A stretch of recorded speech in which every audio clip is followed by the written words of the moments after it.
श्रीमन्नारायण नारायण नारायण श्रीमन्नारायण नारायण नारायण भजमन्नारायण नारायण नारायण श्रीमन्नारायण नारायण नारायण नारायण नारायण नारायण श्रीमन्नारायण नारायण नारायण श्रीमन्नारायण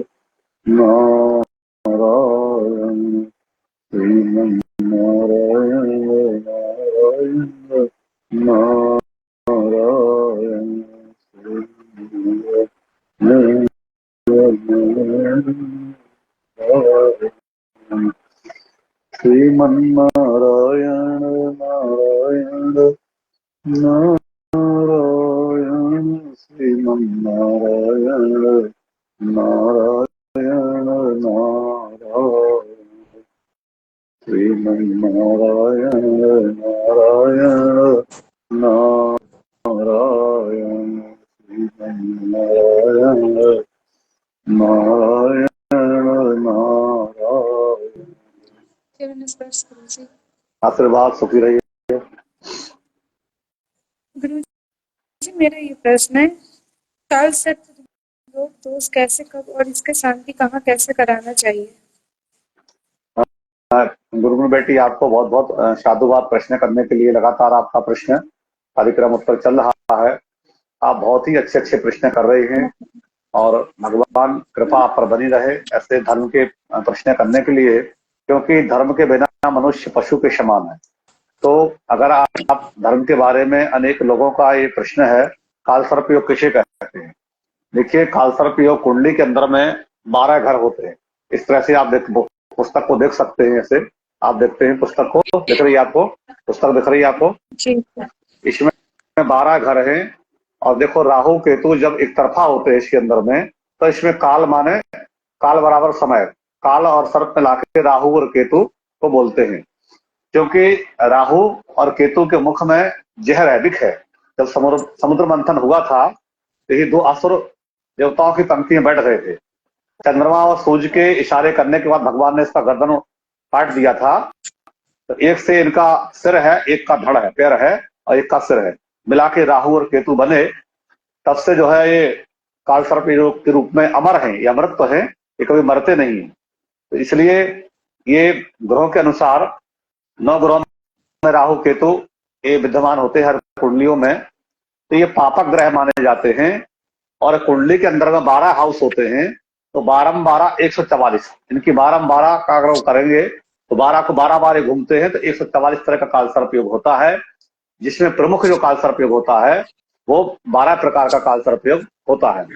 12 तरह के काल सर्प योग होने की वजह से इनका जो है आयु पर, स्वास्थ्य पर, आपको व्यापार में, घर में अशांति रहना, अनेकों अनेक प्रकार के घर में जो है ना संतान में बाधा उत्पन्न होना, अनेक घर में मनमुटाव होना, बड़ों का सम्मान नहीं होना, ये पूर्व जन्म के श्राप से भी ये होता है। और ये किस स्थान पर बैठा है कुंडली में, संतान भाव में बैठा है, मृत्यु स्थान में बैठा है, पत्नी भाव में बैठा है, पति भाव में बैठा है, किसके श्राप से हुआ है। तो ये सब जब अवलोकन अच्छे जो ज्योतिषाचार्य होते हैं उनका अवलोकन करके और इसका भी शांति विधान कराया जाता है। तो इसका जो शांति है वो ऐसे पूरे संसार में, पूरे भारत में त्र्यंबकेश्वर, नासिक जिला नासिक पड़ता है। त्र्यंबकेश्वर जगह है एक, वहां पे ब्रह्मा विष्णु महेश तीनों, त्र्यंबकेश्वर माने तीनों, इसकी शांति वहां होती है। और इसके पूर्व राहु केतु का जाप 1,36,000 दोनों का मिला के होना चाहिए। विधिवत शांति होना चाहिए। कम से कम 3 ब्राह्मण इसमें होना चाहिए, 3 कलश होना चाहिए। 3, 5 या 9 कलश का भी विधान है। कम से कम 3 कलश, 3 नाग या 9 नाग का भी पूजन इसमें होता है। तो अच्छे ब्राह्मण आचार्य के सानिध्य में, गुरु धर्माचार्यों के सानिध्य में इस पूजा को कराना चाहिए। यदि बाधा ज्यादा है, आप त्र्यंबकेश्वर नहीं जा सकते हैं, तो आप जो है प्रयागराज में, आपको जहाँ पे पुष्कर में, आप महाकालेश्वर में, बनारस में, विश्वनाथ जी के यहाँ, किसी भी ज्योतिर्लिंग में, आप ऐसे किसी तीर्थ में, गंगा के तट में और पीपल के वृक्ष के समीप, सरोवर में, धाम में, तीर्थ में, किसी भी धाम में, तीर्थ में ये पूजा आप फिर करा सकते हैं। यदि आप त्र्यंबकेश्वर नहीं जा सकते हैं तो महाकालेश्वर, उज्जैन, ये सब जगह जाके भी इसकी शांति होती है। और इसका जाप, जो जाप होता है वो जरूर करा लेना चाहिए, क्योंकि जप करने से ही जो बाधा दिक्कत होती है उससे शांति मिलती है। और फिर 3-4 घंटे का बड़ी विधान से पूजन इसका होता है। अच्छे ब्राह्मण जो इसके मर्मज्ञ होते हैं वो इसका पूजन कराते हैं। लेकिन कुंडली का अवलोकन करते समय इस बात का ध्यान देख लेना चाहिए कि राहु केतु कितने डिग्री पर है, कितने अंश में है भी कि नहीं है, इसका अवलोकन भली भांति कर लेना चाहिए। जैसे देखिए 1 नंबर का कुंडली है, यहाँ आपने देखा है, तो देखो आपको देखा राहु आपको कहाँ बैठा है, केतु कहाँ बैठा है, इसके मध्य में सारे ग्रह हैं। आप देख सकते हैं आराम से, दिख रहा है आपको, देखने में आ रहा आपको, सारे ग्रह एक तरफा है और आधा ग्रह कुंडली की, आधा एक तरफा ग्रह इसके खाली है। देख रहे हैं आप, समझ में आ रहा आपको? तो जब एक तरफा ग्रह होते हैं, इसमें देखिए राहु लगन में है और केतु सप्तम भाव है, पत्नी घर में है, इसके एक तरफा ग्रह सब अलग है। तो इस प्रकार का जो काल सर्प होता है उसको हम लोग पूर्ण काल सर्प योग कहते हैं। और ये देखिए आंशिक काल सर्प योग है, ये जो छोटा वाला आंशिक होता है इसके आधे ग्रह देखिए, इसके बीच मध्य में एक ग्रह आ गया है, 1-2 ग्रह बीच में आ जाते हैं, इसको आंशिक काल सर्प योग बोलते हैं। तो जब इसके मध्य में कोई ग्रह आ जाता है तो इसको आंशिक भी काल सर्प योग बोलते हैं। और ये विपरीत काल सर्प योग, देखिए ये विपरीत काल सर्प योग है। इसके 12 नाम है, इन काल सर्प योग के अलग अलग नाम, इनके अलग अलग नाम है कुंडली में। और ये अलग अलग आयु पर, अलग अलग समय पर अलग अलग प्रभाव देते हैं।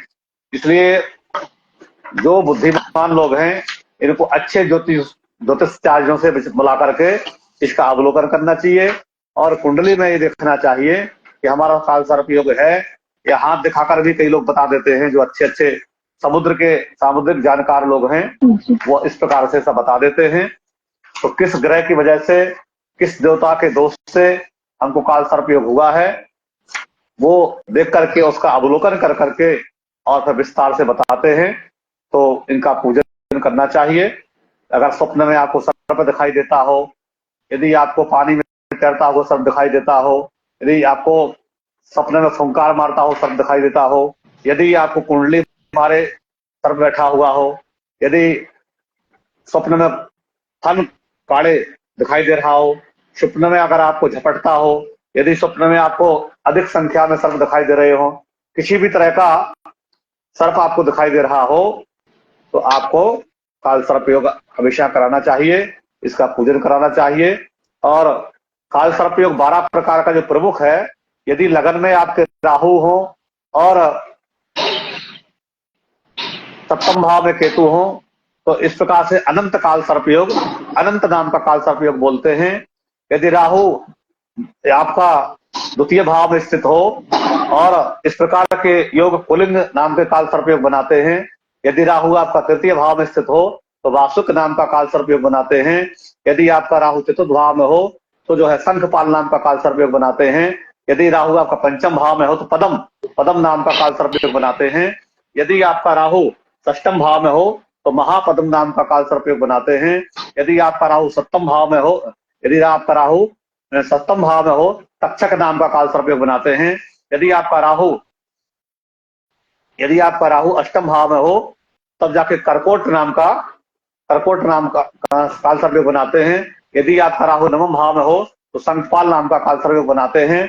यदि आपका राहु दसम भाव में हो तो पातक नाम का काल सर्प योग बनाते हैं। यदि आपका राहु एकादश भाव में स्थित हो तो विषक्त नाम का काल सर्प योग बनाते हैं। इस प्रकार से यदि आपका राहु द्वादश भाव में स्थित हो तो शेषनाग काल सर्प योग बनाते हैं। इनका अवलोकन कर लेना चाहिए, अच्छे ज्योतिष दिखा करके इसकी जांच करा के त्र्यंबकेश्वर अथवा आपने जिस शहर में रहते हो किसी पीपल के पेड़ से वाला के पास नदी सरोवर में बैठ के इसकी शांति की जा सकती है। समय का प्रतीक्षा नहीं करें। यदि आप नासिक नहीं जा सकते, महाकालेश्वर नहीं जा सकते हैं, तो आप जिस शहर में रहते हो वहीं पे इसकी शांति करा लेना चाहिए। आपको बहुत बहुत साधुवाद, आपको प्रश्न करने के लिए धन्यवाद, आशीर्वाद। आपको संतुष्टि मिला? आभार जी गुरु जी, बहुत बहुत आभार। हाँ, आशीर्वाद।